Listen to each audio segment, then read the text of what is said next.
Welcome to a special episode of the NERO Show featuring vc.letsgetit. The man's ridden all over the world, so we chat through some of the group ride culture and the racing culture in different places around the globe. What do the pros' training sessions really look like in the Girona bubble? And I talk about all the equipment that I use as I travel the world, racing my gravel bike and going to all the big cycling events. All right, let's get into it. All right, deep from inside the Girona bubble, the belly of the beast itself. VC, let's get it. Welcome. Yep, thanks for having me, guys. All the way over in Australia, down under.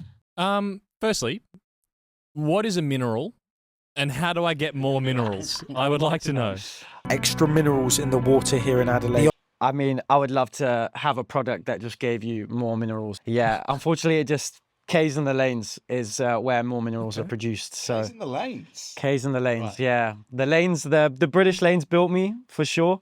I'm on some sunnier roads these days in Girona, Spain, but never forget where I was built. So, yeah, and a mineral, you know, you've either got the minerals or you don't have the minerals. Oh. You know, some days you've got them, some days you haven't got them.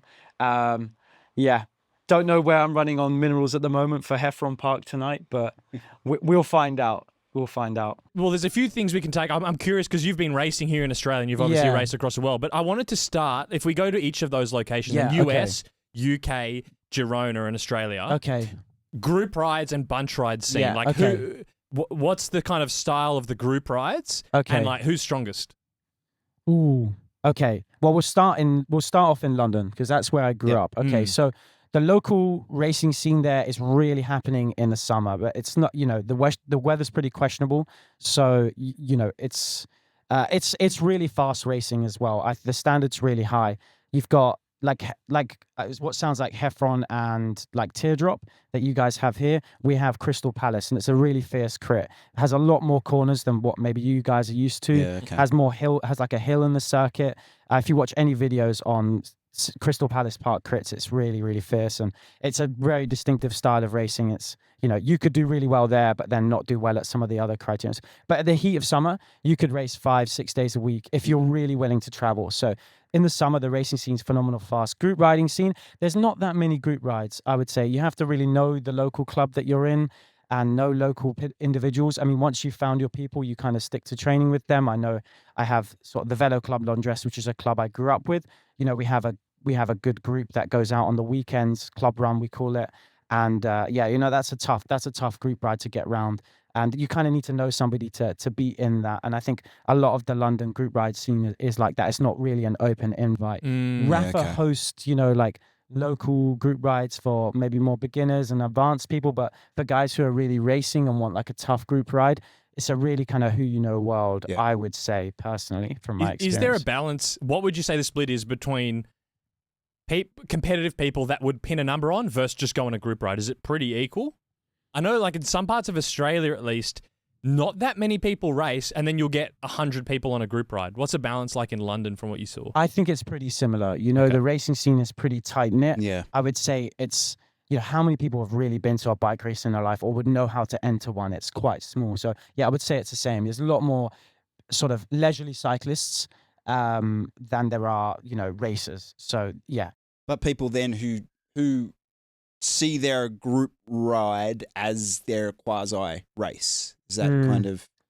I would say no. No, I don't. okay. I don't think they do. I think the British lanes are just not meant to be raced Gotcha. on. You Okay. would really struggle to do, like, you know, find a good place to chop off with Gotcha. the boys. Like, there's a few roads that you could do that, but quite honestly, you probably won't even want to be on them. You know, Yeah. be on A roads. Be, you know, yeah, you know, there'd be just heaps of traffic, especially on the weekends. That's interesting. Yeah, Okay. I'd say that definitely a comparison between the UK and the States and Australia is that the infrastructure here is much bigger and wider. You've got way more space. So the availability for group rides to become more smash rides, I would say, is Yeah. just, yeah, inherently there's going to be more of those. So It's hard to generalize, isn't it? That's London. that's Can't London. say UK overall. What about Girona then? That's what I'm Yeah. curious, because obviously there's heaps of pros in Girona. Everyone goes Yeah. there for training camps and stuff. Yeah. Is there actually racing in Girona? Not really. There's not really that much racing. That's something I would say that Girona could really do with, is like a better local cycling or racing scene. There's a few individuals. There's an individual who runs Classmark and he organizes local Girona gravel races, and so he does a phenomenal job. But there's not many other individuals picking up, let's create like a local racing crit. A lot of the people, I know a lot of this. I speak to a lot of professionals about it, and they would love a local crit or a local world champs. But I think logistically working with the Spanish, they want to work with a Spanish speaking person. So making that happen as a British person who doesn't speak a huge amount of Spanish would be quite difficult. And I think, even the tracker isn't technically a race. It's, essentially a ride, and people race it. Yeah. Just because it's so difficult to close. The tracker, that's that big gravel race, isn't it? So, super long. Absolutely. So the tracker is the biggest gravel race in Europe for sure. Maybe second to the World Championships, but as far as it would be the European Unbound. Yeah. Yeah. Is there road like chop-offs, bunches in Girona? There's one called the Wednesday Worlds, and so that operates in the summer. That happens on a Wednesday, and then on a Saturday that during the winter.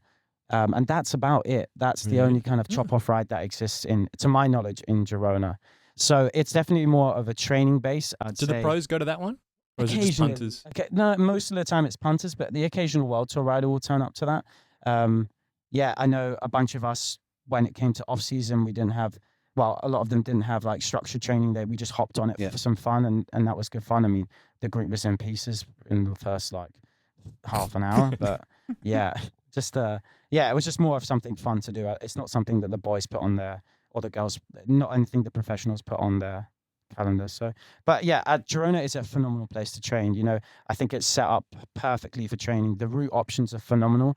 You've got a route for every type of effort that you've got. So if you've got 20-minute efforts, or you've got like 1-minute efforts, there's all routes that is kind of specifically designed for these kind of efforts. And so I think that's one of the most attractive things. Obviously, the weather's good majority of the year, even though at the moment it's quite cold, especially in the mornings. I mean, but again, you're something very different to what maybe the States and Australia are used to, is nobody really trains that early. Everyone's training during the middle of the day, or everyone kind of rolls out at 10:30, I would say. Maybe in the summer we'll roll out a bit earlier to avoid the heat during the middle of the day, because it's unbearable in the heat of summer. But again, everything's pretty close by. It's quite a small city, so a small town. You can walk from one side to the other in like 15 minutes. Food is good. The coffee is good. The cost of living is not that high comparatively to what I'm used to in the UK or in London. So, and also it's near Andorra as well. So for guys wanting to do altitude camps, or, some guys are wanting to come down to sea level, it attracts, the perfect balance of those two things. The Australian group ride rolls out super early. Yeah. Right? And I've never, I assume it's because of a traffic situation that we do it. But there's traffic in LA and there's traffic in London. So in London, what time's the group ride roll out? London is like 9 rollout. 9 a.m. Yeah, we all meet for 9. Oh my gosh. Okay, but if you're working in the city, it's a really early ride. But the weekends are like 9 rollout. There would not be a single group ride in Australia that starts after 8 a.m. I'll go further than that. People would get actively angry at you for rolling out that late. It's like, how dare you? How dare you sleep in that far? They're going to hate Girona. The common rollout is 10:30. So that's early. Is that midweek or weekend? Every day. Yeah. But I get Girona, a bit of a regional town, that kind of thing. But I noticed when I was over with the team in the Netherlands and training and racing there, that generally the stronger riders had the best equipment, and then as you went down, the equipment kind of got a little bit worse. And then there was the odd, quite a lot of people that weren't as strong that would also have cheap bikes. And you'd be like, in Australia, that person would be probably a C grader, because there's no one in A grade or even B grade on a $3,000 bike. Doesn't happen. But I noticed that equipment difference in the Netherlands, and I thought it was cool. It was like if someone rocked up on a decked out aero bike, they probably had a 400 watt FTP. And in Australia, it's very much more evenly spread. You have decked out C graders and B graders with 250 watt FTPs, which is cool. It's just different culture. Yeah. Have you noticed any differences around different countries with gear? I mean, in the UK, people are not really wanting to ride their race bikes through the winter. So actually the guy who turns up with the probably the aluminium with aluminium bike with rim brakes is probably a veteran at riding a chain gang. So that might be the wheel that you might want to hold. So I think we're less obsessive about equipment in the UK. I think it's more about practicality. You know, I know in some bunchies in the UK, like, you'll get taken off if you're not there with a mud guard because people just don't want to ride with you there. I mean, in London, we have a bit of a terrible rep for riding without mud guards, but yeah, the Northerners, you know, if you turn up to a chain gang in the north and without a mud guard, I think they wouldn't politely ask you to leave, actually. They'd take to leave. That's interesting. So it's more about being considerate of the others, not about marginal gaining your setup so you can pull a turn because it's faster. hard enough to train on the roads in the UK without somebody with a mud guard on. Me here with no mud guard on my bike, firmly not bringing one over when I'm there. But it's more about just looking after each other, I think, and just training hard. I think that the weather is already making it hard enough for everyone else. So. It's almost like the rear flashing light situation that we might have here in a bunch ride. That's about definitely. the only thing. Definitely. It's like, turn your rear light off. That's about it. Yeah, I definitely copped some heat for not having a rear light. Or where is your rear light? Multiple times, still haven't got one. Sorry. I think that's probably more of a Melbourne thing, actually, because they have a lot of like road safety advocacy groups and things like that. So they're very much like in the Victorian state racing. A lot of the time, you have to race a state level race, a VRS race with a rear light. Time trials. You have to have. I think they're similar in UK when they do them on the highway roads. You got to run a it's rear the light. same with the 10-mile time trial culture or the time trial culture. Definitely massive safety regulations on that, just because of the amount of deaths that have been experienced with I mean, the time trials are kind of done on pretty questionable roads at times. So like motorways, aren't they? on motorways and like dual carriageways, which is effectively kind of like a motorway. So that scene unfortunately has suffered a lot with deaths and injuries and car accidents. So they definitely prioritize safety on it. Unfortunately, it's a scene that's not that healthy anymore and is kind of slowly dying over. I mean, the people that are running that are definitely, you know, doing it off their own back, I'd say. Like most of the grassroots racing in England and in Australia, actually. I think that's one of the things I was most impressed is, like, you know, guys have really, the organization of the grassroots racing is really impressive. And I think you guys have it quite a bit better than you believe or know. So, it was really impressive to. Have you been surprised with the level of premium gear on show in rides here?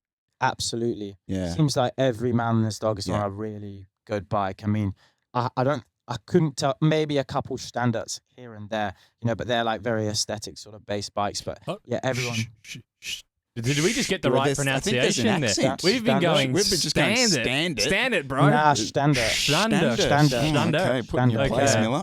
I spent quite a bit of time living in Berlin here and there throughout the last couple of years. So they also have a really good chop ride. So if you're ever in, I keep getting invited to this every time I take the piss out of their brand. Yeah. Really good chop ride. The standard's good.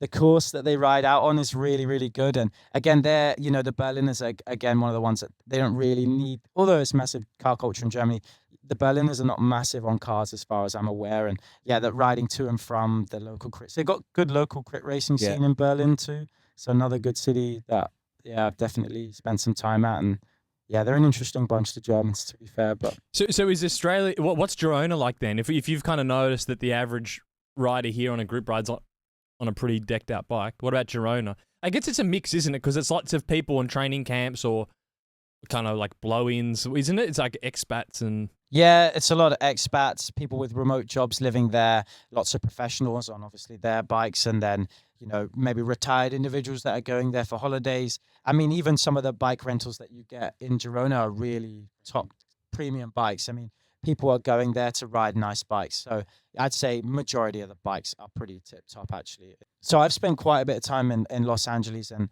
the riding culture there is so much better than I ever thought. You know, the local group ride scene it's a bit chaotic, I'd say, but it's good fun. Chaotic, you mean like the rides are chaotic, or it's spread out? It's just a bit spread out. There's not really the space to chop, so you kind of just like, you know, they'll go to Griffith Park, which is quite a common place to ride your bike, and they'll just smash it from the top to the bottom. From the bottom to the top, and then regroup at the top, and then go and do an extra loop, and it's kind of just like smashing each other up hills because they don't have the flat roads to chop. Although there's the Now ride, which is a one specific ride where they chop along the PCH, and then they ride up into the canyon or the valley, I believe. And that's another good ride. But yeah, the cycling scene there's really healthy. There's lots of bike paths actually, and yeah, it gets a bad rep with the traffic, but another good local group riding scene. I've yet to explore the local racing scene there, so every time I'm there, there's not been a huge amount on. But the crit racing in general in the States is pretty tip top. I mean, yeah, Tulsa Tough. I've ridden two of the Tulsa Tough courses, and it was flat out. Yeah, really good. Definitely, if you ever get the chance to go and ride Tulsa Tough, do the Crybaby Hill. It really lives up to expectations. Really phenomenal. So that's the one Lamperti won this year, I think. Yeah. Don't know how he got the go ahead from his team to go and do that, but fair enough. The man loves racing. I spend a little bit of time riding with Lamperti in Girona, so yeah, he lives for the racing. So like, it's interesting where you talked about the LA ride where because they don't have the sections to chop off, they'll just pick a route with hills, and that's like the smash fest. Yeah. In most cities in Australia, the group rides specifically avoid hills. I'm thinking Brisbane, Sydney, Adelaide. Adelaide's probably the one that comes to mind where they go up Norton Summit. That's one. Yeah. Melbourne, Perth, pretty much all the group rides is like, let's find the flattest route we can possibly do with the least interruptions, and that's the group ride. The LA people live for that. They live for the smash up a hill. Definitely go and experience it. It's called Ponies Ride. I believe it happens really early on a Wednesday. It's organized by Rapha in memory of an individual called Pony who passed away. And definitely give that one a whack if you're in town. I think I've seen either a Phil Guyman or a Safa where they've raced up that. And it's just, it's like 7.5 watts per kilo for sort of 12 minutes and see what you've got left over the top. Yeah. All right. Who's the strongest? Andrew Jackson's real strong. No, what country? Oh, the Country's country? Country's the strongest. Where's the hardest bunch? Where's the hardest bunch? Come on, that's like the title of the video, probably. It's like, where's the hardest bunch rides? Do you want to start at the slowest? What's the easiest city that you've done group rides in? Who's got the worst form? This is such a tough question. Where will I travel to now? Okay, so I've done Melbourne and Adelaide. Oh, I guess I didn't do. They're so different. Because the Adelaide one is like full gas uphill. Then Melbourne, you've got the Hell Ride, which is just completely flat. I think I'm gonna go. Hell Ride is probably the hardest group ride I've ever done. Wow. I think because I was going flat out in the wheels. It's like a 2-hour effort, I believe, and they go up a climb. It's because it's long as well. It's quite long. unique. Yeah, I would say some of the training rides I've done in England have been tough, but they're 4 or 5 hour rides. So the intensity's not that hard. It's just about surviving, and we're not going full gas all the time. It's just minerals. You just got to have minerals. Yeah, you just got to have some lengthy minerals. Hell Ride, that some of the time I was just in the wheel, going absolutely flat out. And then on the front, you're doing 500-600 watts to pull a turn. People are bragging about how many turns they've pulled. So, yeah, I think Hell Ride tops it. Just because it's 2 hours, it's got a bit of a hill in it. They don't wait for you, really. And, yeah, it's just flat out in the wheels. So, Hell Ride takes it as the hardest group ride I've ever done. It's hard to beat that for just the length. Like we did that... I think they call it Wednesday Worlds, but it's essentially like the Port Chop in Adelaide, around the Adelaide Port area. And it's hard, but it was 35 minutes. Yeah, I heard this was hard, and I wanted to do it, but I chose to go and do Norton Summit that day, and then they all binned it off and went and watched it a bit longer. So I was like, actually, had a massive regretted not going and doing that chop. But next time in Adelaide, I'll make sure I go and do that chop and get it. It's only 35 minutes. Well, the Saturday they extended is same loop, but it's I think they do an extra 2 laps. It's still only an hour max. Yeah. You know where it's got a crazy racing scene? Miami. Okay. They have this thing called the Don Pan, which is like super early on a Saturday morning, I believe. And super early Australian, super early, or super it's super UK, early Australian. Yeah, I Okay. think getting up at like 5 Okay.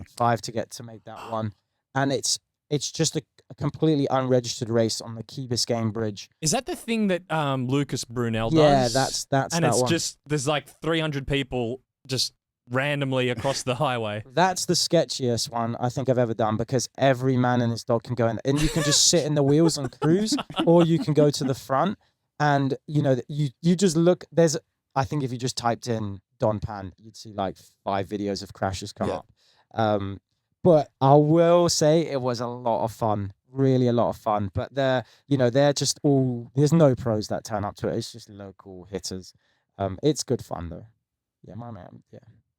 But that's really the only place to ride in Miami is in Key Biscayne Bridge and maybe up to Fort Lauderdale. So there you go. All the anti-Melbourne people who think we're anti-Melbourne. You got the hardest bunch rides. Yeah. There definitely. you go. Yeah. Heard it. Yeah, you heard it here first. I did put in why does road riding look so ugly in the UK? They don't have a choice. They don't have a choice, man. I'm going to push back on that. Okay. I think it's they've done it to themselves lately because with no one has fully embraced aero like the UK road scene. Yeah. And it's kind of tilted into this like quasi spaceship type astronauty look that they all seem to have now. Yeah. Like generic dark colored skin suit. Yeah, the aero socks, we're all doing that, but they're all just pulled up way too high for some reason. I don't know. Like, yeah, okay. They definitely don't have their hands up for the most steeziest, I would say. I think weather also kind of, if nobody's wearing white bibs in the UK, you'd just be an idiot to wear a pair of white bibs in the UK, and white overshoes or whatever. Again, they're just there to be turned brown. So I think inherently the use of like just darker colors doesn't help them at all. And yeah, I mean, what's that brand? I mean, it's super practical. Oh, the overshoes you're talking about? Spats. Oh, spats. Okay. Big knee-high spats. Yeah, okay. Again, that thing, those are absolutely class. They are really... I'd say, come like mid-January, you're like, thank God for these. Oh, 100%. Those things are, the British lanes are actually built on spats. The spats back is hurting from carrying everybody's dry feet. Yeah, they are actually just the best. They do look really serious. They do look really silly, but again, like if you want to keep your white shoes white for the summer, that's the only way you're going to do it. And the Spats is built in England, made in England, as far as I'm aware. And yeah, they know what the British riders need, and so they deliver. You haven't done any Sydney ones, have you? No, you're not really going to get a chance to. I don't think so. No. Not unless you're here on Thursday night. I'm here on Thursday night for the chop. Yeah. Yeah, I'll come and do that. Okay. I'll come and do that. That might be interesting. Yeah, that could be really interesting. Yeah, definitely. Because it's an hour. Maybe we can insert a clip of me after I've done. I would argue our chop is hard to consistently pull turns. Okay. But it's easy to sit in. Okay. So it's that kind of chop, if that makes sense. That's an interesting one. It's like maybe that's a really good gauge on how good a group ride is. Like how easy is it to sit in? And then the hell ride, like the Don Pan in Miami, you could sit in, bash round 200 watts, no problems. Hell ride, you're doing like 300-400 watts in the wheels sometimes. When it strings out or goes from lights or something, you're ragging it. Yeah. Have you ever done a chop and just sat in? Yeah. And what's the drop off like power wise? You'll go from, if I'm rolling turns like normalized anywhere from 350 to 370. Sitting in, if you don't pull a turn, you'd be lucky to do more than 300 normalized. Okay. Yeah.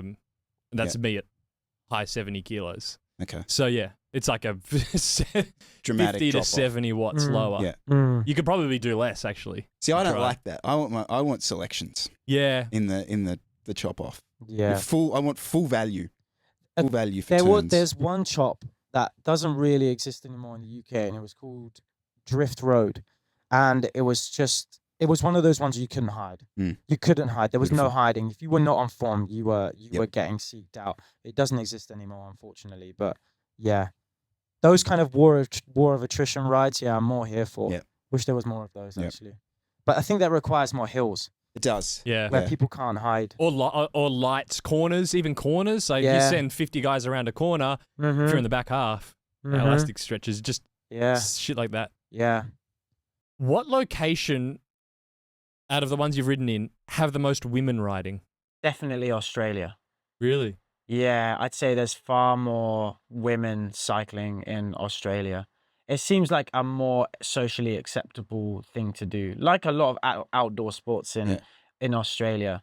Again, like I used to skateboard before in the years between I wasn't riding a bike, and it was just way more socially acceptable to do something like that, where it's quite frowned upon in England. But yeah, again, I'd say that just because there's a bigger pool of people to do it, there's more of a community, massive community, especially in Melbourne. I was so blown away by the amount of group rides that were available, and with that, there's different levels that you can ride, and then inevitably there's obviously more women's only rides that they can do, and so yeah, it just there's a bigger pool of women riding definitely in Australia, I'd say. Did you feel like out of the like US Girona, like did you feel like the UK was probably the least female participation?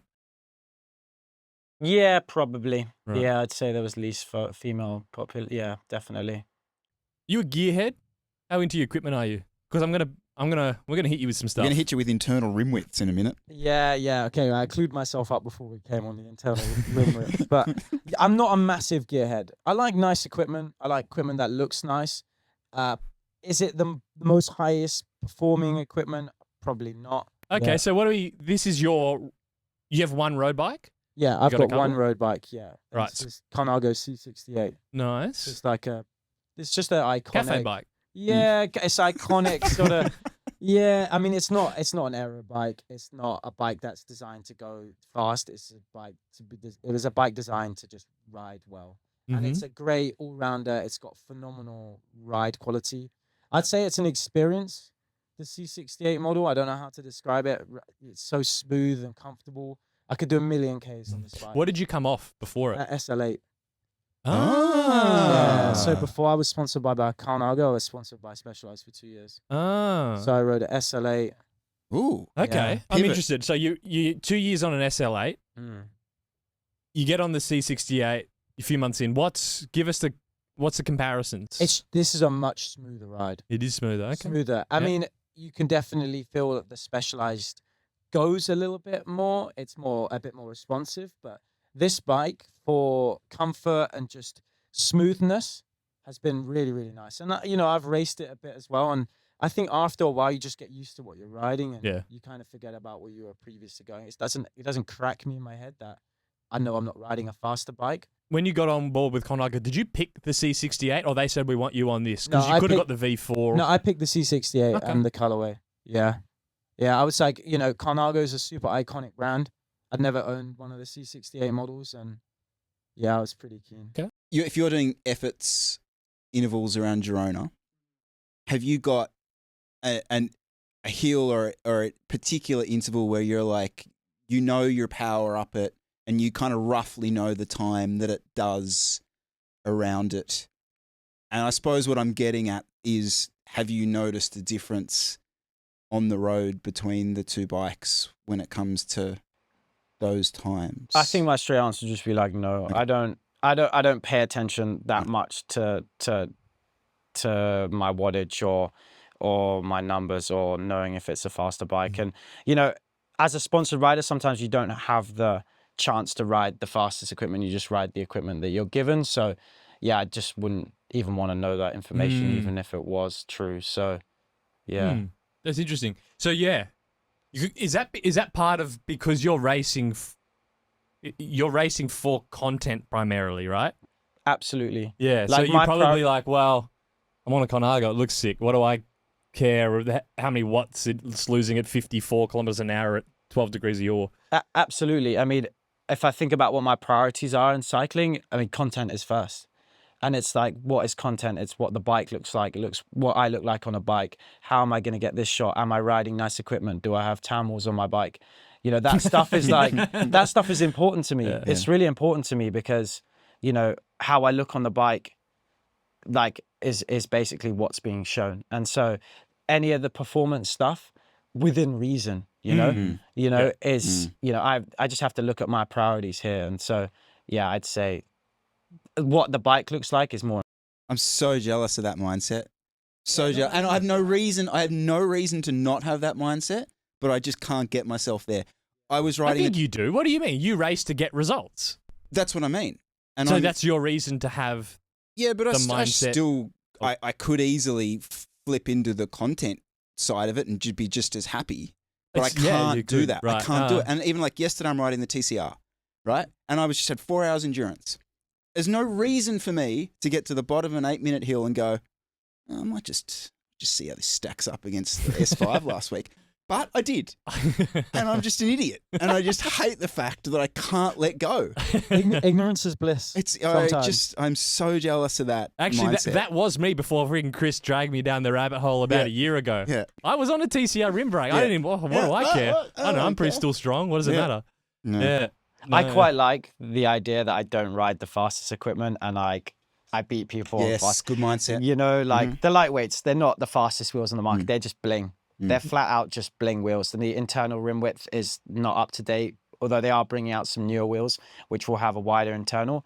But, you know, equipment, yeah, there's definitely people on faster bikes out there. And the fact that I ride lightweights on gravel, which like some people will be like, you're riding like, I don't know what they're on Oz, 10,000 Oz at times. Probably. For sometimes. Yeah, The Schwartz edition's a couple extra grand Yeah, on that. and there's just some British idiot bashing around a gravel race on them, you know? Yeah. Yeah, I did rattle gravel on that bike. And I got pretty far. I got 55 Is that K. crazy? What's the core? Is he mad? No, he's as far as like Lockie Morton rode a Lab 71 with 34mm tires. Okay. Now he also punctured. Did you do it on those tires? Yeah, I did it on these They're tires. 30s. Victoria courses. Yeah, he yeah. didn't get a flat. I did get He a did. flat. He got we're bearing the lead here. He DNF'd. I did, yeah, I did. But honestly, I was going pretty well until that moment, you know? You raced part of Rattle Gravel on the Colnago Yeah. C68. A lot of the boys said I would have got to like with 30K to go and their bike wouldn't have held up. It That was last way too- descent way too rocky. where Yeah. Lockie punctured. I will insert the B-roll of me going past him on the side of the road now. Yeah, that would have ended your day. I think. Absolutely. Yeah. Okay, so we brought up the wheels, lightweight Fernweg Evos. Yeah. You would have had Rovals on the SLA, Yeah. right? Mhm. What's comparisons? Any differences? I mean, they're obviously lighter. A rolling resistance on the Rovals maybe felt a little bit less stiff. These wheels are so unbelievably stiff. Yeah. That's one of the most noticeable differences. Like you think that the spokes are not. You might think from like outside perspective, oh, these spokes are not that like strong, but these spokes have like taken off my rear derailleur. You know, like ripped my rear derailleur. Yeah, I couldn't believe it did that. Yeah, on my gravel bike once, and the derailleur was in 2 pieces, and I was like, and there was no damage to the spokes. So really well built wheels. They're really strong, really really strong. Not the fastest, but aesthetically very pleasing, and. How are they crosswinds? And Chris is looking at that wheel going, oh, they're a bit narrow and they weigh nothing. They're a bit of a handful. I've got the 85mm ones on my TT bike with the winds. Yeah. I'm clipping. I remember I did a descent in Switzerland and I had like my foot unclipped halfway down, like trying to hold the bike up. So, yeah. You ever ridden lightweights? No. Yeah. I rode them once. In fact, because the distributor used to be in Adelaide and I actually got a set to ride in Adelaide one year, back when you could higher lightweights anyway. And at the time they were like the biggest performance advantage I think I've ever experienced on a bike. This is probably 2016, 2015, somewhere in around that there. era where all the rim widths were the same. Yeah, you would have. They were just 300 to 400 grams lighter than anything else. At the same depth. It was just like, it was what are we doing? There was an era where Ineos were buying those wheels, and using them. You know. Yep. So at a time, they actually had a massive performance, especially for uphills or lightweight. Yeah. For making the bike more lightweight, there was. But I think technology has just moved on these days. Those were the years when Ineos, Team Sky had all the full kitted out lightweights. Shimano group for the road, I like using, and then SRAM for the gravel. I think it's easier to maintain, easier to work with in terms of like batteries. If you run out of battery or have an issue, I just found it's much easier to work with. Do you have like a relationship with those brands, or are you choosing those? I'm choosing those. sets? Yeah, I don't have a group set sponsor.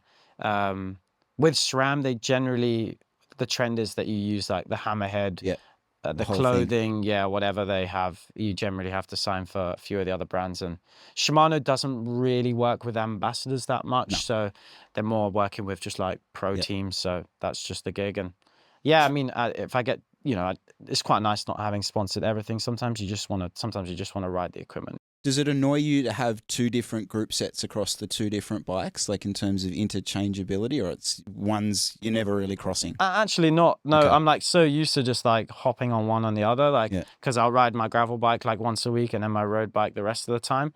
And yeah, I have really no problem just getting used to it. Like, I don't know, I don't even think about it. So that might crack some people. I know like for my brother, who's like really kind of anal about those kind of things, it would massively crack him. But yeah, for me, I don't really mind. Have you seen a bike fitter, or do you DIY your fit? Do you have No. like a philosophy and how you set yourself I up? had a bike fit because I broke my leg when I was about 17. And I've got like some custom orthotics in my shoes. So I went to Cycle Fit in London and I got a bike fit there and I've just stuck with that. Is that Bike Fit James? Is that him? No, not bike No? fit. It's called Cycle Fit. It's in Covent Garden, I believe. But yeah, I've just stuck to what they've given me.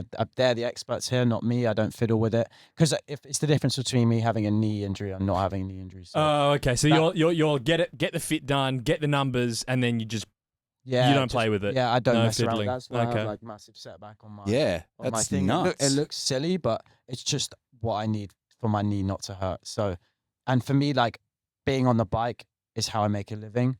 So, in terms of priorities, it's like, yeah, I could change it to look like Tade, but you know, if I have a knee injury, then I'm just, you know, I've sacrificed what I look like on a bike, and now I can't ride. No, you're riding a Colnago. You should be old school, stretched out, way back get behind the bottom bracket. back. That's No the need to be Euro forward. look. No, what? Tea and steak for lunch. and Yeah. No carbs. What crank length? 165s. Okay. Yeah, I just put That's those up on. to date. Yeah. Yeah, they're actually one of the most noticeable differences I felt in just like the flow of pedal. I don't have anything scientific to say about this, but in terms of just how I felt, it really felt nice, actually. Yeah. And we're used to running 165s on the track, so it was quite common. It's not really massively different, but yeah. You're done. You'll never go back, will you? No, I don't think so. Yeah. Everything's been going well since I went to 165, so I don't see I've why not would heard I go back longer. I know even some of the riders in the world tour have got like 160s on their bikes. I know, like, I spoke to a couple of guys, or a good friend of mine who's on Jumbo, and the whole team just like rolling out 165s or 160s. Yeah, just seems like obviously something's adding up here. Yeah. Yeah. Cool. Okay. You ride 165s? No, I'm 170s, and I've been like slowly moving down from. Well, I was on 175s not that long ago, and I'm not tall. Yeah, and so in fact they are 175s. Well, it's all about leverage. You get Yes. behind the bottom bracket and just churn the lever. Just churn a big gear. Yeah. That's it. But it's one of those things. Like if I do it on one bike, because I do run 3 bikes, and so then I'm like, oh, hang on, all right, can I be bothered doing that again? So yeah, it's. I will say the more that I've kind of in the last 12 to 18 months concentrated. It's weird. I've been riding a lot more to speed than power when I'm actually like doing longer training efforts. And as part of that, he's been bullying me about my aero position. And so I've been doing a lot of little changes and bits and pieces. And Mick, my sort of bike fitter, he's a short crank aficionado as well. And that sort of would be the next phase for me to go. But I really like my position on the bike, and I have no sort of injuries or anything, so I'm getting away with it. It's at that point, it's like, if it's not broken, don't fix it. You know, if you're not getting injuries on the bike, that's like just a massive bonus. Yeah. Yeah, I think once you get an injury, then you're like more thankful for the times you didn't have Pretty an much. injury. You know, there's nothing worse than just being put off the bike just because your knee hurts. No, I'm super lucky with that stuff. Like chronic things like that. Yeah, I think no. I've also been really lucky. Yeah. All right, Jesse, quick break. Let's have a chat about Silka and what is going on over here. Yeah, they're helping support today's episode. So first off, update from Silka, a bit of a logistics chat. They have a few new warehouses. The biggest, most recent one is in Australia. So if you live in the UK or Australia or the Netherlands, for all of the EU, or the US or Canada, there are warehouses they can ship direct from consumer to you. So you get, firstly, cheaper shipping and faster shipping direct from Silka. What I'm using it for, the chain wax system. I, as most people know, am pretty hopeless with a lot of this stuff. So if I can get my head around this, basically it's a one-stop solution. You get the waxing pot. You're able to then dry it. It has a little system to take it in and out of the wax. You then get the wax, combine that with the strip chip, and Chris Miller can actually wax his chain. So that is saying a lot. We actually did chat about the strip chip when it was first launched, still going strong. I still use it. You still use it. The reviews are still mad for it. So the strip chip still is standing the test of time. I also top up after that first initial waxing with the super secret chain lube. And that's just much easier, so I don't have to do the immersive waxing every time. So that combo seems to be working well. So jump on their website. The code is NEROSHOW for 15% off store-wide. And thanks to Silka for supporting today's episode. So Elliot, you're in Girona with all your Pro Tour mates, right? I'm interested a little bit in some of the training that they're doing, and specifically, so there was an article in Velo Outside Online magazine recently, which was essentially an interview with, was it Pavel Sivakov? Yep. Yeah. And he's basically saying that the training that they're doing on UAE now, he's got no easy days. It's just all on the pedals. So what would have been 2 or 3 or 4 hour endurance ride is now like right at the top of his endurance. So, basically almost zone 3 heavy days. The cake shop ride is kind of gone. The cake shop ride's gone. The kind of like 200 watts for 5 hours is gone.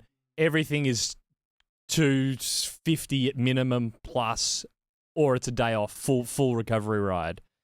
And the article, the point of the article was kind of like it cracks riders because it doesn't work. You can't do group rides on it. You can't even really ride with someone unless they're happy to just sit on your wheel. To my knowledge, and from what I've just heard about where I'm from and where I'm living, is that the UAE training is quite different to what everybody else is doing, as far as I'm aware. I definitely know that Jumbo's approach is a lot different to that, and I think they would say that the UAE riders are much less punchy, and that's probably down to the training that they get, and the Jumbo riders would be more punchy. I think more people adopt the Jumbo's training side of things, whatever that, more intervals, slightly sharper stuff. I know guys are doing VO2 max quite a bit, especially for TDU. But yeah, it seems like UAE definitely have their own idea of what they want to train or how they want to train their riders, and it definitely might suit some riders and might not suit other riders. Are there any UAE guys in Girona? Not that you know. No, Pavel sometimes pops in and out of Girona as he's passing to Andorra, as far as I'm aware, but I've never trained with the individual. Del Toro would be a good example of somebody who's very punchy but still rides on UA, so maybe there's some individuals that can really hack it, but their approach is... But you agree that, like, that's what their training is. So Del Toro's training, best of your ability, best of your knowledge, would be that what they're talking about there. Sort of like... To the best of my knowledge, I think that's true. Yeah, okay. Which probably means you're not seeing him that often. Yeah. He's probably not you and the Visma boys slopping Elliot, around. come and sit next to me for 310 watts. For yeah, the next 4 hours. I can't think of any UAE riders that I've ridden with. Yeah, no. I've done a little bit of riding with Del Toro, but that's about it. Is that a surprise to you? I mean, I'm surprised personally that teams have different training philosophies. I don't know why I should be surprised by that, but I am. I must admit, I thought everyone was maximizing their own potential. I didn't realize teams had a philosophy. So, but that's almost the angle that surprised me, was that there are pro riders that were kind of shocked by the premise of the article, that it was like, oh, it's kind of cracked me, it's ruined my riding. But I was like, but isn't riding your job? And you're going out there training, like, they're not training that much. Like, even at this volume, they're training sub 30 hours a week at that intensity. Actually, the article was kind of saying it's actually time on bike is actually low 20 hours at this intensity. I was like, what are you complaining about? I'd be like, just because you can't be like a Movistar rider, just a cafe hopping around in Girona. It's like, but isn't that, I thought that would be this, That's what you do. You're an influencer. If you're a pro, you have your training to do. Who cares if you can't go and chat around on a bunchy? Yeah, inevitably, it's just your job at the end of the day. Yeah. So some of your video weeks in Verona videos and stuff like that. You're out with some of the boys doing training sessions. There's always seemingly cake stops and stuff. Like what do you think? What's on their training peaks that day? Is it like junk with Elliot? Or junk with Elliot or yap with Elliot? Yeah. That's probably. Or do they join you for an hour, cafe stop? I mean, some guys won't stop for the cafe. They'll just press on and be like, hey, look, I've got efforts to go and do. But I think on just like long endurance rides or, you know, the days where they've got slightly freer days, we'll go for a group ride and organize for a group ride. Because, you know, inevitably you're going to be in the wheels at some point and, you know, that's not really training. So you want to be on the front. So any of the guys that are going on group rides or guys or girls that are going on the group rides, you know, that's probably a more free day for them. You know, we're not doing, you know, occasionally you'll go out and do efforts with them, but it will just be you and the other individuals. So, you know, we won't be riding sort of 3-4 together if the rider has if the rider has intervals. So that's just so that they can sit in the wind and do the wattage. And a lot of the riders don't want to ride with other people when they do intervals. You know, you just want to be, I mean, I've been there when I was, you know, doing a bit more structured training where I don't want to ride with people. I just want to get my efforts done, and that's totally fair. And so the days that we're just going to the cafes, you know, for me, I don't have a massively structured plan. So for me, I don't really mind. As long as I'm getting Ks in, for me, it's not a massive gig. But, you know, if it is your job, then yeah, the interval days are definitely be taken seriously. But the days where you've got sort of 4 or 5 hours, it's okay to stop. A lot of the guys are more than happy. Okay.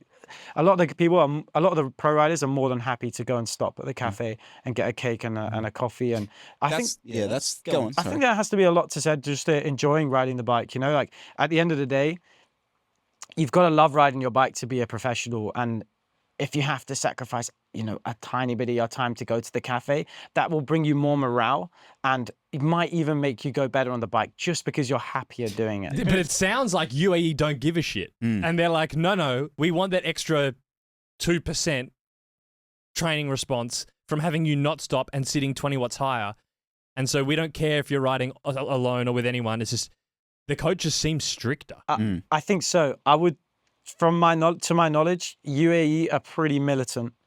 They run a really tight ship, and like it works. I mean, all the riders that have gone to UAE go well.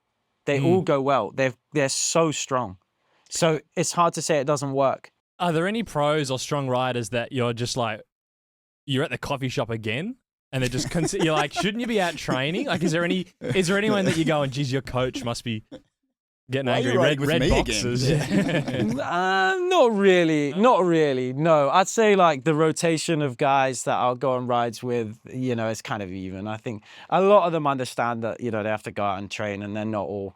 I mean, maybe the coffee shop owner might have something to say about this, but yeah, as far as I'm aware, everybody's, you know, they're pulling their shifts and they're going to the. You reference a bit in your videos some of the boys doing low cadence work. Is that? It's just an observation of mine. I think like. Yeah, we'll go on group rides, and if guys are on the hill, like, okay, just going to go do some low cadence here. A lot of like high intensity stuff as well, even in the winter. That's just an observation of mine. Yeah, get to the hills, guys do their efforts, low cadence, bit of high intensity. Yeah. It's a funny thing because it's like anytime people talk about low cadence work, it's almost like it's this secret sauce that like amateurs are like, oh my God. That's why they're pros, because they do low cadence work. I don't know. Sometimes I think it's a change of, they're sick of doing an interval or an effort at a certain cadence or something. They're like, oh, I'll do it at a low cadence and that will be the change. Whereas there's probably not huge changes to the training in it. Do you train? Yeah. I train. I mean, do you have a coach? I don't have a coach at the moment, but I am looking for a new one. But I do train. Especially after last year, I spent my winter last year kind of doing side quests, training to do like an ice triathlon. And I really suffered during the year with like a lack of base. And so this year, just for my own personal benefit, I just want to go a bit better and train a bit more and fill the form. And so, yeah, I mean, I don't race for results. But I do enjoy training, and I do enjoy riding and doing a structured workout. So, yeah, I'd say I do train. So what's that involved then? Are you looking at like hours per week, and then you kind of pick a few, like a threshold session, and then you're like, I'll do that on Friday? What's the So, I mean, plan? I'll generally ride like 3 days on, 1 day off, and I'll just keep doing that until my schedule doesn't allow me to do it. That's often something that really puts a spanner in the works in my training, is just like having to go and do like some event or some ride or travel to a different country. So it's something I'm trying to get better at doing. But yeah, I'll just do 3 days on, 1 day off. At the moment, I'm just training myself. So, and you know, I have a rough idea of how many days of intensity, 2-3 days of intensity, rest of it of endurance, a bit of low cadence here and there. And I have a good gauge. I mean, the reason initially I got a coach was because I was waking up and not having a clue what was the right thing to do that day, and it really just mentally cracked me. But now I have a good idea after being coached for like 2-3 years of what's needed, and I know when to take a day off. So yeah, for me, it doesn't really bend my head too much. But yeah, I do train, and I have a rough idea of what I need to do. But I think I'll get a coach at some point, just so I'm a little bit sharper. But my schedule is crazy. Yeah. So would you ever consider like one of the AI coach actually, programs? Yeah. If Training Peaks had an AI program, I would use it. Yeah. Definitely. Like the Training Peaks, or there's a few of them now, isn't there? Trainer Roads Trainer does Road, the AI thing. Flow, not Flow, what's it called? Join, which are all meant to like be flexible around your... That's an interesting one. I'm pretty sure that doesn't really like tell you what you're doing 3 months in advance. It's kind of like a day-by-day thing. It pops up with a session. I just think a bit of structure also gives you a bit of purpose, you know, and, you know, it just stops you from just doing junk miles as well. So, yeah, I have a rough idea of what I want to do. And I think I'll use probably one of the... I just want to, maybe as a challenge, use one of the Training Peaks like home programs and just see how fit I can get off that, and prove that, you know, you don't maybe need to spend $200-300 a month on a coach. And yeah, I mean, some people, they need somebody there to tell them what to do. But I'm not one of those people. I don't really need that. So would there be an event or a couple of events that you got your eye on this year? Yeah, I mean, I'd just like to go one better with the results that I got last year and the tracker. And so you'll do tracker. Isn't that what it's? Just explain it again. Okay, so the tracker is basically the European version of Unbound. So it's like 12 hours or something. So they have a few different distances. They have a 560 distance, which is the 560 distance, which I will categorically not be doing. They have a 360, which is the main event, I would say. Then they have the 200-kilometer one, which is a slightly spicier version of the 360, and that's about 6-7 hour day out. I find it interesting that the 360 became the marquee. I find that really weird. Surely it's the kind of 6 hour one would be more, which would probably be the 200. Yeah, but the 360 is the main event. I'd say. I think that's what it was initially. The 360 was, that's as far as I'm aware. But the 200 is really competitive. Yeah. I think more guys opt to the 200 because they're far more used to training for that distance. You know, Unbound, you know, is 300 and I think it's 160, it's like 320 kilometers, and it's quite hard to train for that. Yeah. Do you know what I mean? It's yeah, I mean, this kind of gets into a conversation I sort of want to have about like these events turning into ultra distance events, because I'm kind of interested in your thoughts on this, but I'm being dragged into gravel. I'm enjoying it, but I am still a roadie, so I am like, kicking and screaming, and I'm enjoying it. Like, so rattle gravel, yeah, sure, enjoyed that, it was good fun. But to me, that mimicked a bike roadie, in the sense that it's that 3-4 hour window, right? Which is a window that you can, my brain is already around training for. I know how to train for an event of that length, and I can then do stuff the following week. This fucking riding for a day shit, like, that's another sport to me. And I'm finding this, why? And why do we have to make these events ultra endurance events? And I don't know, what's your sort of take on it? Because that's what you're training for, right? You're doing the tracker, the 360. Yeah, I'm actually going to do the 200. I'll do the 200 this year. Yeah. I'm not going to do the 360, but I'll do the 200 mile at Unbound. But again, it's so, I mean, I am and I'm not, I wouldn't say I'm training for that distance. I'm doing that distance because it's the bigger event. Yeah. And it's the bigger event. And unfortunately, you know, I came second in the 100 at Unbound 2 years ago. But nobody really wants to see me ride the 100. Yeah. So I'll go and do the 200. I did the 200 the first time, and it was great because I had absolutely no idea what I was getting myself into. So you kind of you're taking it as it comes. But now I know what I've signed myself up for. I think it's going to be much harder. But yeah, they are those. But I don't know. I think there's 2 or 3 of these events which are turning into ultras, and they just happen to be the bigger ones. Okay. But I'd say majority of the gravel racing now is that sort of 110 to 170, 180 kilometers, which is a much nicer distance to ride for, in my opinion. So the standard gravel event in Europe is still in that window. Yeah, most of those UCI Yeah. qualifiers, Yeah. which is now building like the bulk of the gravel racing scene now, is sort of that 110 to 180, 190 kilometer distance. You can get around that. Yeah, exactly. And they're much nicer to ride, you know, that it's over. And some of those courses, they just make the courses really hard. There's one in Switzerland, it's all climbing. Yeah, I think world champs this year is 4,000 meters of elevation in Nice. So yeah, it's not just going to be a roll round. They're really tough. Gravel pros in Europe. Full-time gig? Yeah, full-time gig. So how does it work?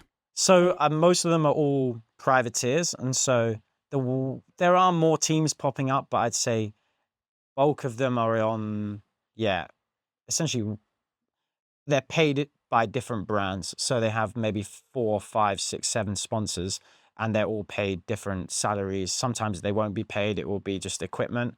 And yeah, you just have to weigh up whether it's worth it for the equipment. Then you've got some guys that are on gravel racing teams. That's become a thing that's creeping in. I think inevitably as the level rises, the adaptation of what road cycling is creeping in. So, but I think if you want to make more money as a gravel racer, you're far better off going down the privateer route and approaching sponsors yourself, because it's way more personal. You don't have the budget's not being shared between 5, 6 riders. But if there's more effort to be done on the front side, you have to approach these people. You have to be willing to negotiate. That's a skill in itself. It's super personal, and a lot of it is just whether the person likes you or not too, the person you're dealing with in marketing and who has the keys to the budget here. Saying that, there's many people doing it and they're not getting paid. Many people just doing it for the love of it, doing it for the equipment. The results are definitely going to take you. If you win a big gravel race like the Track or Unbound, like no doubt you'll be on a good salary. I mean, you'd either have a terrible manager or you just I don't know. Yeah, at that point, if you win one of those big events, it's a really good day for you. You can make a living riding a bike. And there's instances of people going to the World Tour from gravel now, or guys dropping down from World Tour doing a season of gravel. And Who went to World Tour from gravel? The girl Rosa, she just signed for Canyon SRAM. Yeah, she's the one who won. She won Unbound, she won Unbound, Okay. and she got a World Tour contract at Canyon SRAM. You've got Alexei Vermeulen, who came from UAE, dropped from UAE, rode a season of gravel, and then he's now back up. Yeah, he's on Total Direct Energies. They might be Pro Conti, I don't know. Yeah, they dropped down. Yeah, but still, like making it back to that level of sport's pretty good. I mean, Hasbon Helamos is another individual who rode for Little Trek, then did a season of gravel, and then has gone back to the World Tour and is now riding for Jayco. So a top 5 pro gravel racer in Europe, privateer spec, would be earning less than a World Tour rider? No, I'd say, the upside at the World Tour is way more. You've got people on salaries like 5, 6 million. So the ceiling's higher. The ceiling's way higher, but I think the base, if you're a good gravel professional, you can be on 6 figures. Based in Europe. Based in Europe, yeah. Yeah, and the Americans are also on good money too, just because they want more money. Life is more expensive in the States. And so also I think there's a way bigger attitude of being paid to be, a gravel professional in the States, because it inherently started there. So In Girona then, so you got the World Tour guys, which is the World Tour or the pro road cycling scene still bigger than the pro gravel scene in terms of just the individuals you see, just the numbers that it supports? Yeah, there's way more road professionals in Girona. Girona is a great place to ride a gravel bike, but in terms of professionals, there's way more. Okay. I mean, there's probably the highest proportion of gravel professionals in Girona. That's what it was. Yeah. But like Road comparatively, still dominates. yeah, Okay. comparatively, yeah, the road cycling is just way bigger. Okay. Yeah. Have you heard many stories about doping as you've been hanging around chatting with riders?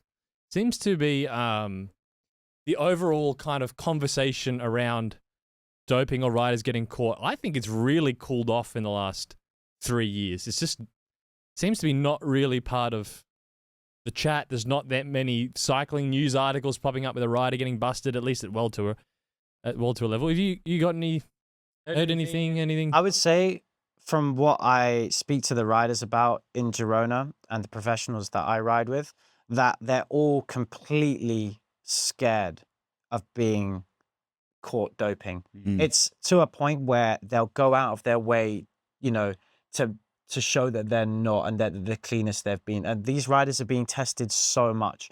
Whereabouts are constantly knocking at people's doors, in and out of season. And also it's a massive detriment to the team if a rider gets caught doping. Like, you're putting not only your livelihood at risk by doping, but every other rider of the team. Like the riders like Piccolo on EF Education who was caught, like, he just doesn't care. Yeah. And, he's put every other sponsor and rider's livelihood at danger there. And no rider wants to be responsible for that. And cycling has been scrutinized for so many years. Everyone is just so scared. And the level of testing, the amount of testing that these riders have to receive in and out of competition, for me, it's just like not even really a question. Have you ever been drug tested? Never. I haven't either. I have. You have, Chris? I don't think I have any results warrant of No, I haven't drug either. testing. So, Where did you get drug tested? Twice. Once at a domestic Australian race and once at a national championship. Yeah. Interesting. In any of your racing, have you ever suspected it? Because I saw there was a funny thing that popped up on. I saw it on Reddit the other day. Someone in Florida has a fake USADA doping van. There's a photo of it. They have it's just a white van. I think it's just their personal van, but it's got USADA race clean program on the side. And this is the person on Reddit was saying that they only got there was the men's 40 plus field only had 24 starters, far less than usual. Because some guys parked his USADA van at the start. This was in South Florida. Oh, okay. Yeah. Well, in Florida, they just have a horrific rep. That Don Pound ride that we spoke about earlier, many, many juiced up individuals on that. Many. Like, it's just, I think it's just a known culture thing in Miami to do. What's like, the everybody. tell? How do you? Why are you saying that? Is it just the strength of the rider? Is it the look? I just think what I hear, just word of mouth. All right. Like, I couldn't tell just from looking at somebody whether they were on something or not, but just like the reputation that city has, I think. Yeah. There's a look to the beach. South Yeah, Beach. I think so. Yeah. So you mentioned you make money riding your bike, but not necessarily the way I suppose the racing cyclist would do it. Do you want to maybe just explain that a little bit in terms of? Yeah, so I mean, I predominantly ride a bike and make content around it. And so my USP is storytelling around racing and predominantly gravel racing. And so I got super lucky where I was making content at the right time around gravel racing, where it kind of exploded and I became almost one of the sort of gravel Instagram content creators, TikTokers, YouTubers. And yeah, I operate like a privateer where, I have lots of different brands that I work with and they all pay me different salaries. And depending on what, and with these salaries, it usually entails, deliverables. And these are content deliverables. These are not results deliverables. I'm not told I need to win this race, and this race like an athlete would. So, I still enjoy training. I still enjoy that aspect. I still love riding my bike and training, but my priorities are content creation and telling a good story, doing a cool event or sharing information with people and, kind of bringing them along as much as possible. And so, I've done that full time for the last 3 years now. So, for example, like Colnago, okay? How does that work day to day? So obviously the bike is in your content, I assume, and they just like you're like a salaried employee as such. Completely, that's Yeah. exactly correct. So Okay. I'm just on salary, and the bike features in the content. There's obviously some deliverables where I need to be at certain races making certain videos, but Colnago are really good where they were just like, we really just want you to organically use the bike and show it as much as possible how you would use it. And so they're not forcing me to make content or say this about a bike. They're not forcing me to repost things. They just believe in the content that I'm going to make, that it's going to get enough visibility, that they kind of trust in that process. And I've kind of built my brand so that, I post almost every day at this point. So if somebody's coming on board, they don't, they can trust that the deliverables are going to get met or surpassed. Yep. So yeah, there's never really much. I never have any issues really with the brands being like, oh, we didn't feel like this was, because of the pure volume of content that I make. I make long form, short form. These brands that are coming on board, are they wanting Instagram content or YouTube content? And I'm referring more to the legacy cycling brands that you've signed up. So Lightweight, Colnago, Rapha. Are they wanting short form? Or are they wanting long? Like most of the time, it's short form content. But because I've started to build up my long form content, that's now coming into the conversation. They're starting to watch and see how much visibility and the viewerage I get for how many followers I've been told is pretty good. So, that was something. I know it's a slow burner, and I'm not really going to look back on it until I've been 2 years deep before I assess it and go, okay, this is worth it. So definitely playing a slightly longer game there. But yeah, at the moment, I think my USP is definitely Instagram Reels and the voiceovers. And yeah, that's generally what the brands are sort of invested in, I would say. do you think it's easier then to is it easier for you as a content? Could you be doing what you do without the short form content? And I suppose the reason I ask that is like, to me, the YouTube audience gets a lot more engaged in you and what you're doing, and they want to know more. And then they start asking questions as such, like, oh, what's the story with the Colnago and this sort of thing. Whereas the real content is like borderline sort of disposable, like it looks. It's got a much shorter shelf life. I could make just on Instagram, I can make a living alone. The YouTube was something just for me creatively to be more like stimulated by. I just felt like I have it so dialed with the Instagram Reels that I just wanted something where I could be a bit more freedom. I have a bit more freedom creatively. Yeah. And that's the reason why I kind of started that. And brands coming on board has just been like, coming on board with that has just been a bit of a bonus, really. So they're massively time consuming, the YouTube videos. Like the bang in terms of like the return on investment on time is just significantly less on YouTube. I can, for the amount of hours I put into a YouTube video, I could make like 20 reels, maybe more at this point. Yeah. And I could gain so much more of a following off just those 20 reels than I could off that one YouTube video. And I reckon the brands lap it up way more as well. Like, I just think personally that the short form stuff, cycling brands are just, it's like cocaine. They're addicted to it. They're super like, we just don't know how to touch YouTube. Like, comments, scary. I think the ability for like short form content to go viral much more is definitely a hand to short form content. I think cycling is not that big. Like the niche is not that big compared to, say, like the average Rob audience, where all of those videos get hundreds of thousands of views, but there's really no cycling content creators out there that are doing those numbers about cycling. And the audience is just not there. And like an aesthetic or like a viral Instagram reel cycling, can reach like some real, it starts reaching a good audience when the people commenting have absolutely no idea what's going on. They're like, why is this on my page? So yeah.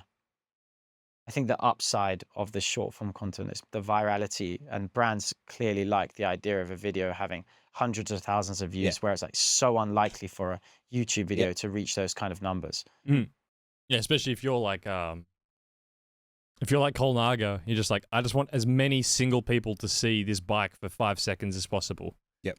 there's no other way to do it unless you pay for a billboard in Times Square. I find it really interesting that, I know a lot of YouTubers who, they'll almost do entire dedicated videos to how they're not being paid by brands. And like, it's this whole full pushback of, we don't, I paid for this frame before I reviewed it and blah, blah, blah. Whereas in Instagram and short form, it's like, yeah, fuck yeah, I got that for free. Yeah, they're paying me. This is like a total... It's kind of a flex. Yeah, it's a total people flip. Are flexing, yeah, absolutely. And like the YouTube comments, people are just like, oh my God, what's going on here? Yeah. But yeah, it's just it's a total flip.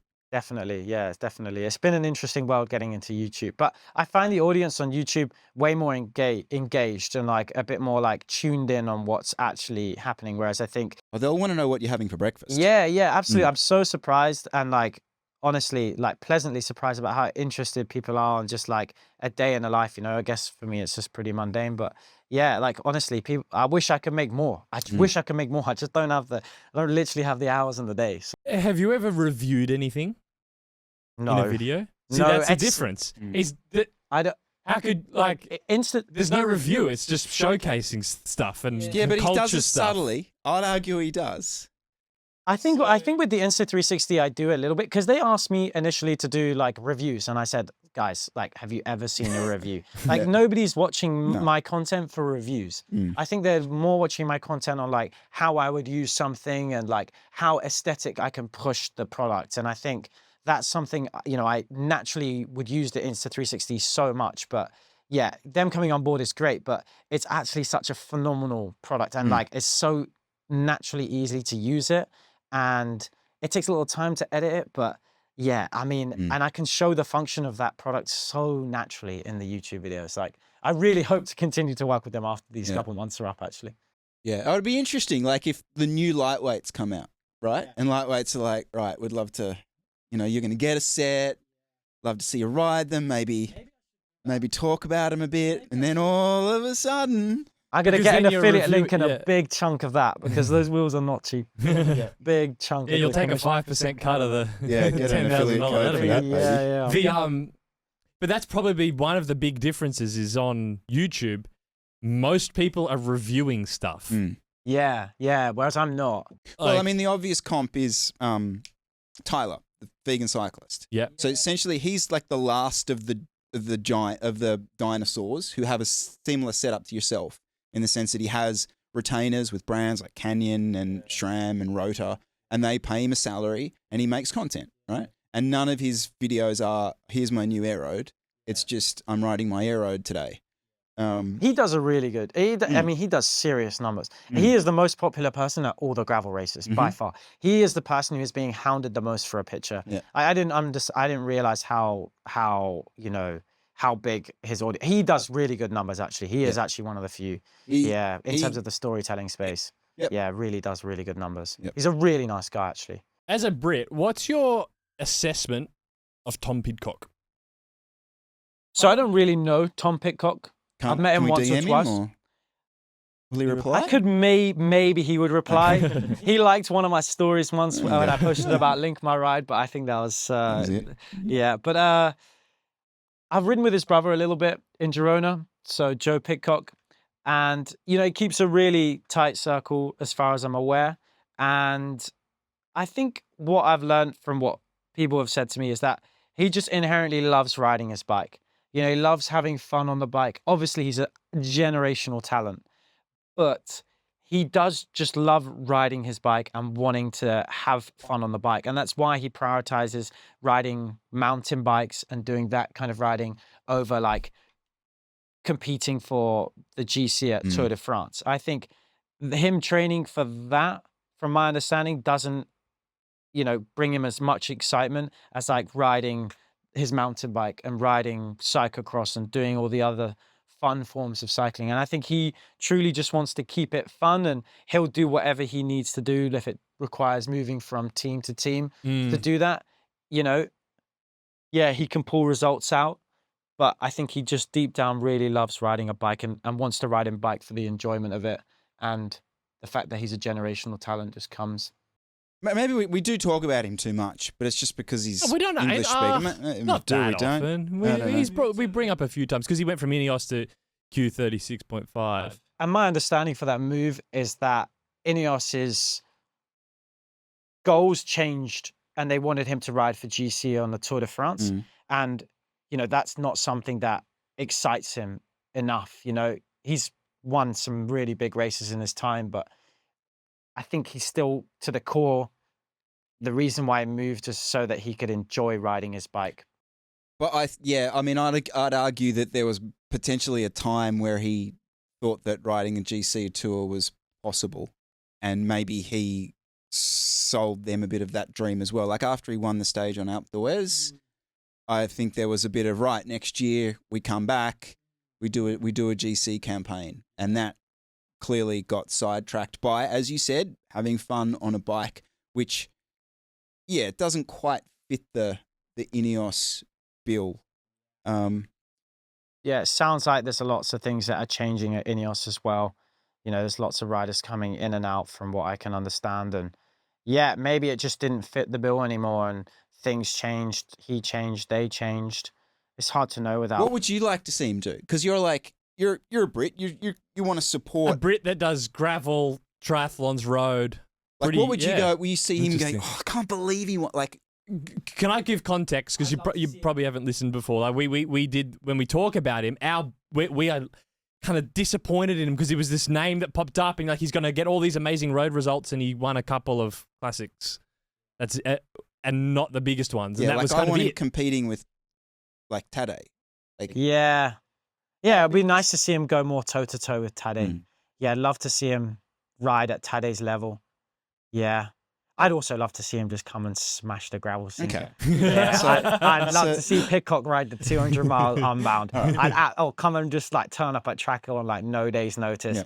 I'd love to see him just be closer to whatever I'm racing. It'd be so good to see somebody just like I rode Hoofer 2 years ago and having Wout on the start line and being today I actually raced Wout. He absolutely annihilated me from K0, but I can say that, which is quite cool. And I think that would, for just the population of cyclists, I think that's such a cool experience to be able to say that you've experienced that. And it's for I don't know. I'd love to see him a little bit more, closer to the community. But it's funny, from an Australian perspective, let's say Luke Plapp ascends to a sort of Pidcock level, right? But then Luke Plapp turns around and goes, I'm going to race mountain bikes next year. There would be genuine national, fuck off you are. What are you talking about? You don't you think? Yeah, and I it might sound weird, but I got part of that feeling with Pidcock as a Brit in a kind of a more European race scene. I was kind of invested because you saw him racing the crits, all the London crits and stuff, and then the National University was coming up. I was bought into this story that then kind of didn't go where I wanted it to go. So I got that feeling with Pidcock. Yeah.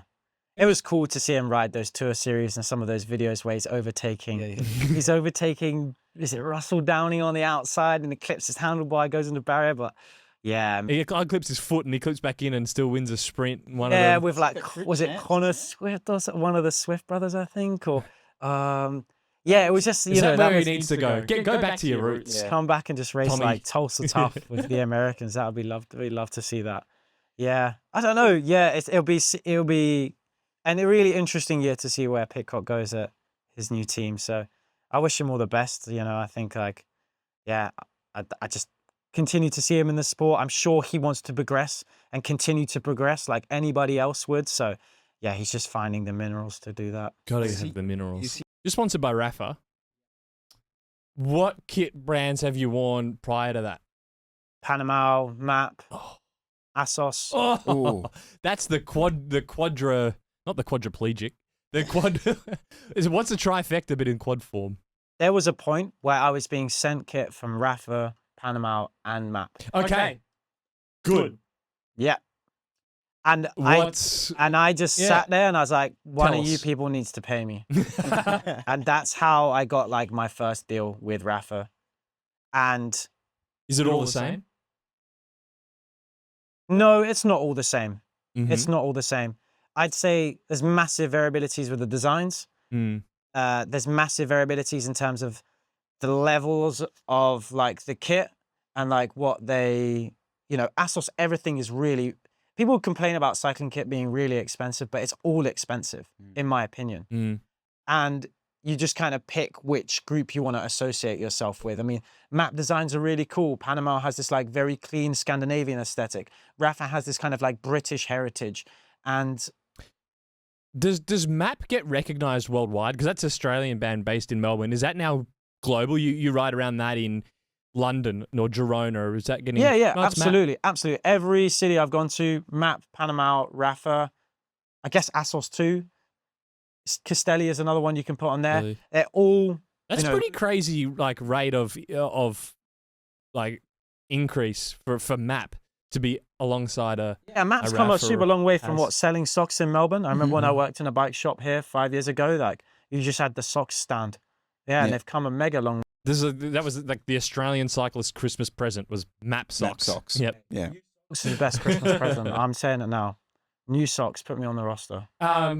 So what about from a technical perspective? Was there any brand or any product from any brand that you thought they were like, wow, they've made an advancement here? Not really. I'd say like it's all good kit. I think, obviously there's some variabilities in terms of like some pieces of kit last longer than other pieces of kit. I mean, ASOS has a phenomenal reputation forever for having like great quality kit, but the bibs are like $400-500 or whatever. Yeah, and I think it's massively just a personal choice, like whether you like the chamois. I wouldn't say that one chamois is better from the other. It's just whatever suits you more. I mean, like the Rapha Core chamois is probably the one I like the most, and that is the core range. You could buy a set of long winter bibs from Rapha for like £90 or what, like 180 Oz. And that's the chamois that I like the most, not even the Pro Team. So it's massively a personal choice, I think. Yeah, I think Rapha's from the range, like their range across, it's like they've got Core. They've got Core, Brevet, Pro Team, Classic. Then they've got weird other products. Have you used Power Weave before? Yeah. You like those, Yeah, didn't I you? loved those. How come that didn't catch on? Are they still being Super produced? expensive. Ridiculously expensive. Yeah. Yeah, ridiculously expensive. But there's a lot of R&D that goes into the Rapha. I've spent a lot of time with the product tester people, a lot of time at their HQ and the archives there, and it's really meticulous. I really wish they would show this more, like the story of how items get created there. And it's like you'd be blown away at like the length it takes to get those things over the line and be okayed, and then it has to go to like, Rapha is such a big brand. It's much bigger than all of them. Yeah. Maybe Castelli is quite close to how big Rapha is, but yeah, it's just with a smaller company, it's easier to get those things through because there's less hoops to jump through. But yeah. I've got an interesting winter coming up because basically I've been pretty much able to just run the old team gear for the last 3 years as my winter gear. It's not going to happen anymore due to size changes. I'm in the same bucket. Like I've got the, like from when Rapha sponsored the team, I've got like my Pro Team winter jackets are small. Yeah. It was already tight and I've plus 10 kilos. Now that zip is my not extra getting small done. is not doing up. Yeah. So I was just thinking, like, in terms of like a core winter outfit, then, like, given we're like we're going to be like 9 to 15 degrees Celsius potentially, like, doesn't need to be waterproof, really. Like, is there where are you leaning? Would there be a bit of kit that would be a staple here? The new Rapha, it's to replace their Shake Dry. And it's the waterproof jacket. Not that, is it the Gore-Tex? Yeah. I remember, I think it's the one I don't fit into anymore. Because then you can ride around in a long sleeve jersey and put it in the back, and it like saves you on the descents if you get a little rained on at the top. That's something that I always have in my entourage when I'm training in like 5 to 10, 15 degrees. Yeah, but we never we don't ride in the rain. What Yeah. brand would you go to if you we're gonna start restocking your winter kit? I'd immediately go to the Rapha core range and I'd go and buy the thermal bibs that they have there. They're really used- well yeah. valued. Mm. They're really, really reasonably priced. I have so many pairs of those Mm. before I was even sponsored by Rapha. That was just one thing I used to load up on. And yeah, those bibs, you know, they seen some K's in the lanes. Absolutely. It's an underrated piece of kit. Like it's a hard sell in Sydney to get people to run the long Yeah, this is bibs. true, 'Cause it's a people are bit- like, oh, I can just run leg warmers for it. Leg warmers don't fit like a long neck. I hate the fit. It's of, just like like two here. bands. And like, I hate putting them on in the morning. Yeah. I look like a total dork with my Mm. like Yeah. leg warmers on without Yeah, my, because the you know, bibs to on. get them on There right, it you got is. to put the leg warmers on first and then Yeah. the bibs. Yeah, but the core is I would struggle to find a pair of bibs that would even just the normal core bibs that with the black Rapha thing are quite low key, just like good sturdy, good quality pair of bibs. If you're someone buying new Rapha in 2025 and wearing it, does that say something about you as a cyclist? Do you know how like all the brands try and position themselves as like in the niches of who's out there? Yeah, you might have a different take because we've talked about this before. Mm. But maybe you see it differently because we're only 2 Aussies in Sydney. I think Rapha is starting to appeal to the older generation a lot more. I think the cult following that it used to have has kind of moved away, and Panama and Map have maybe picked up the slack there. And the people that continue to wear Rapha have just kind of always liked wearing Rapha. And yeah, that's just the brand that they stand by. And so, yeah, the cult following just kind of follows maybe the trend a little bit more. I feel like that's me. I'm in that bucket because if I was going to go and buy a winter kit or someone asked, like, 100%. it's the first brand I would say. Like I probably wouldn't say, oh, go and have a look at Map's offerings. Yeah. I still would just say Rapha. To me, that's I don't see as kit. like maybe Map as Panama as the brand that's gonna like get you through the lanes in the crappy weather. You know, I think I look towards Rapha way more as like, okay, these guys make serious kind of well-developed, well technically designed pieces of kit. And it's a shame the power we've never caught on, or people, but it just was simply out of a price range, I think. But they're such phenomenal bibs, and the comfort and the which cushioning. ones are that? Sorry, They're the which brand? So Rapha Power Weave. Oh, the bibs. Power Weaves. The Okay. Power Weaves. Yeah. Yeah, it's so annoying that people just don't get to experience how those feel. But hopefully, Rapha will come out with something more, a bit more. Yeah, I don't feel like I think I've said this before. I don't feel like the COVID baby cyclist is gravitating towards Rapha as much. Mm. It's a No, bit like- probably not. Yeah. It's a brand that I think everyone. I was talking to somebody about this the other day. I think everybody has a piece of Rapha in their clothing wardrobe, like in their entourage, as a piece of clothing. You know, whether it's their favorite piece or not is another thing. But everyone sort of who's a cyclist has a piece of Rapha. Alrighty, thank you, sir. Thank you for spending the afternoon and this melting afternoon with us, sweating it up here in the sweat box. And safe trip home, safe ride tonight. Yep, we'll do. We're going to see if we can get round the Heffron Park. Thanks for the company. I really appreciate all the love everyone's shown me in Australia. And yeah, happy to be on the NERO show, and pleasure to chat, lads. Legend. See you next time. Yeah. Appreciate it. Cheers.